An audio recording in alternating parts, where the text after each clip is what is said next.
6" in front of the torso.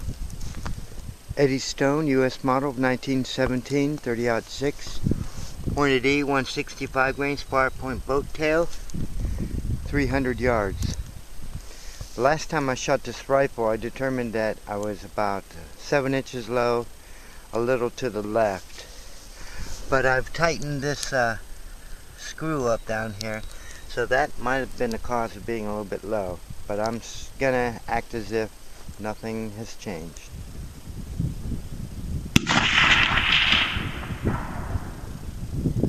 Might have hit this mess of chain. Now that I'm inside, I see where it hit. There's shrapnel right there, and there's some over there too, but I think I hit this chain.